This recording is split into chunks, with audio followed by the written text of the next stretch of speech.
உடல்நிலை மற்றும் மன உளைச்சலால் ஏற்படும் உயிரிழப்பை தடுக்க சம்பா பாதிக்கப்பட்ட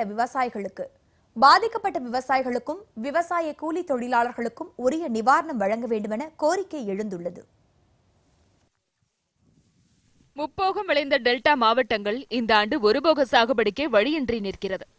சம்பா சாகுபடிக்கு தண்ணீர் கிடைத்துவிடும் என்ற நம்பிக்கையில் நடவு பணிகளை தொடங்கிய விவசாயிகள் தண்ணீரின்றி பயிர்கள் கருகுவதைக் கண்டு செய்வதறியாது திகைக்கிறார்கள். செலவு பண்ணியிருக்கேன். மருந்துலேருந்து எல்லாம் விலை ஏறி போனதுனால பண்ணியிருக்கேன். இந்த நேரத்தில் பயிரில் நாற்று விட்டு ஒரு 30 நாள் காஞ்சியே வந்துக்கிட்டு இருந்தது. அதனில நடவு நட்டோம். கொஞ்சம் மழை வந்துச்சு. அந்த மழையை நம்பி நடவு நட்டோம். ஆற்றுல தண்ணி வந்தது வச்சு நடவு நட்டுட்டோம். நடவு நட்டதுக்கப்புறம் சுத்தமாக காஞ்சி போச்சு. ஆற்றுல தண்ணி வரல. நாங்கள் என்ன செய்யறதுன்னே தெரியாமல் இருக்கோம். இப்போ நகைகளை அடகு வைத்து கடன் வாங்கி சாகுபடியை தொடங்கிய விவசாயிகள் எப்படி கடனை செலுத்துவது என தெரியாமல் மன உளைச்சலில் உயிரிழக்கின்றனர். மனவேதனை தாங்காத விவசாயிகள் தற்கொலை முடிவுக்கு தள்ளப்படுகின்றனர். இதே நிலை நீடித்தால் விவசாயத்தை விட்டு போவதை தவிர வேறு வழியில்லை என்ற ஆதங்க குரலும் விவசாயிகள் மத்தியில் கேட்கிறது.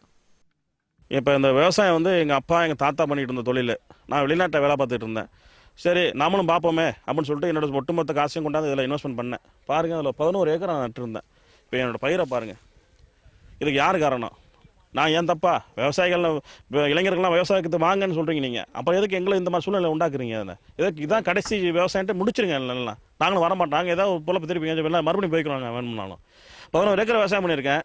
என் பயிரை பாருங்கள். கிட்டத்தட்ட 4 லட்ச ரூபா இன்வெஸ்ட்மெண்ட் பண்ணியிருக்கேன். மத்திய மாநில அரசுக்கு எதுவும் எங்களுக்கு விவசாயிகள் சப்போர்ட் பண்ணல.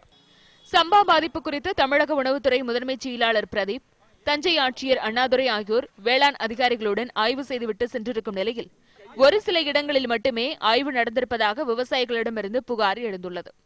வறட்சியால் பாதிக்கப்பட்ட அனைத்து இடங்களையும் முழுமையாக ஆய்வு மேற்கொண்டு பாதிக்கப்பட்டோருக்கு நிவாரணம் வழங்க வேண்டும் என விவசாயிகள் கோரிக்கை வைக்கின்றனர்.